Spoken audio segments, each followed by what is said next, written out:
परम पूज्य गुरुदेव और वंदनीय माता जी के चरणों में कोटि कोटि प्रणाम। आप सभी को प्रणाम। सच्ची घटना पर आधारित पुस्तक अद्भुत, आश्चर्यजनक किंतु सत्यमय आज हम सभी सुनेंगे। करोगे याद हमको, पास अपने शीघ्र पाओगे। यह कहानी है देवनाथ त्रिपाठी, वरिष्ठ आरक्षी, जिला कारागार, सीतापुर, उत्तर प्रदेश।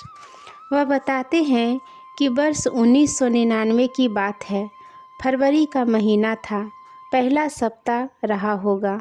बाहर से अंदर तक जमा देने वाली ठंड में हम हिम प्रदेश हिमाचल की देवभूमि पर जाने का मौका गुरु काज से मिला था।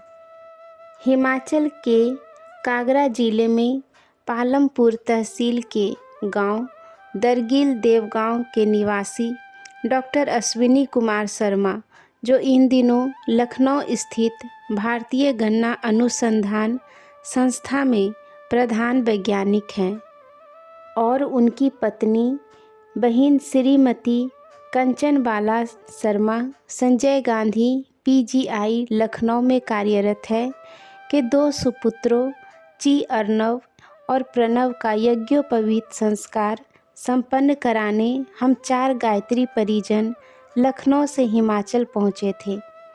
हम लोगों का 3 दिनों का हिमाचल प्रवास था।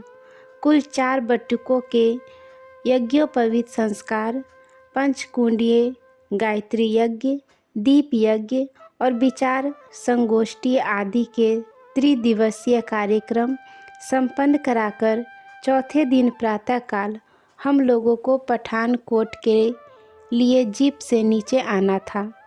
जाड़ा बहुत होता था। हार कपा देने वाली ठंड में सूर्योदय के पहले स्नान आदि करके बंद कमरे में हम लोग जप ध्यान प्रार्थना का क्रम पूरा कर लेते थे। विदाई वाले दिन हम चारों ने सोचा कि आज की प्रार्थना बर्फ से लदे पर्वत देवात्मा हिमालय के सामने खुले आकाश के नीचे जाएं। हमारे टोली नायक अग्रज श्री राम महेश मिश्र, भाई श्री राधे श्याम गिरी, श्री रामनाथ यादव और हम गांव के उत्तरी छोर पर खड़े होकर सामूहिक स्वर में विविध प्रार्थनाएं कर रहे थे। भावातिरेक में कुछ समय के लिए हमारी आंखें बंद हो गई थी।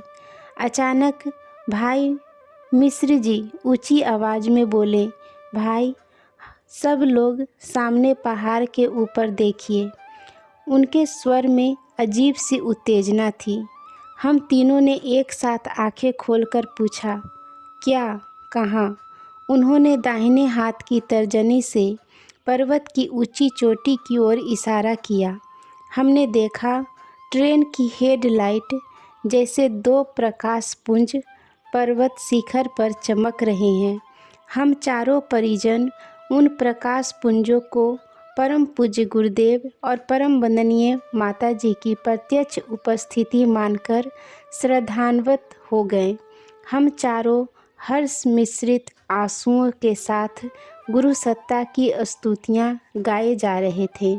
लगभग 6 मिनट तक वे दोनों प्रकाश पुंज चमकते रहे, फिर धीरे धीरे मध्यम होते हुए विलीन हो गए। हुआ यह था कि श्री राम महेश जी के मन में प्रार्थना करते समय अचानक एक भाव आया। भाव के उसी प्रवाह में उन्होंने पूज्य गुरुदेव से कहा, गुरुवर, 2 जून 1990 को आप हम लोगों से बहुत दूर चले गए। तब आपने कहा था कि आप सूक्ष्म व कारण शरीर में हिमालय पर रहेंगे। अब तो हम हिमालय के पास ही हैं गुरुवर। क्या यहाँ भी अदृश्य ही बने रहेंगे? यह सब सोचते हुए उन्होंने आंखें खोलकर हिमालय की ओर देखा। पूरी तरह बर्फ़ से ढके हिमालय पर्वत की सबसे ऊंची चोटी के समीप की चोटी पर 2 प्रकाश पुंज उन्हें दिखे। प्रकाश पुंज देखते ही मिश्र जी ने हम सबका ध्यान उस ओर आकृष्ट कराया था। उस समय सूर्यदेव नहीं निकले थे। उषा काल था। पर्वत की उस ऊंचाई पर न तो कोई रिहायश थी और न ही कृत्रिम प्रकाश व्यवस्था की कोई संभावना। प्रार्थना शुरू करते समय उस शिखर पर ऐसा कुछ भी नहीं दिखा था। कोई ऐसा निशान नहीं था जिसे भ्रम कहा जा सके। हम चारों आज भी पूरे विश्वास के साथ यह कह सकते हैं कि प्रकाश पुंज के रूप में प्रकट होकर हमारे आराध्य, हमारे गुरुदेव माता जी ने अपने उस आश्वासन को पूरा किया जिसमें उन्होंने कहा था, करोगे याद हमको, पास अपने शीघ्र पाओगे। आज जब चिरंजीवी अर्नब शर्मा अमेरिका में MS कर चुके हैं और प्रणब शर्मा इंजीनियर बन चुके हैं, देवभूमि हिमाचल में उनके दादा पुण्यात्मा साधक श्री बिशन दास शर्मा जी के पुरखों के घर के पास ही वे यादें हम चारों भाइयों के जेहन में ठीक वैसी ही बनी हुई है। प्रातःकाल की आत्मबोध साधना में जब भी हम उस हिम क्षेत्र की मानसिक यात्रा करते हैं, क्षण मात्र में हमें अपने आसपास गुरु सत्ता की पावन उपस्थिति की सहज अनुभूति होने लगती है। आज के लिए यहीं तक। आप सभी को धन्यवाद।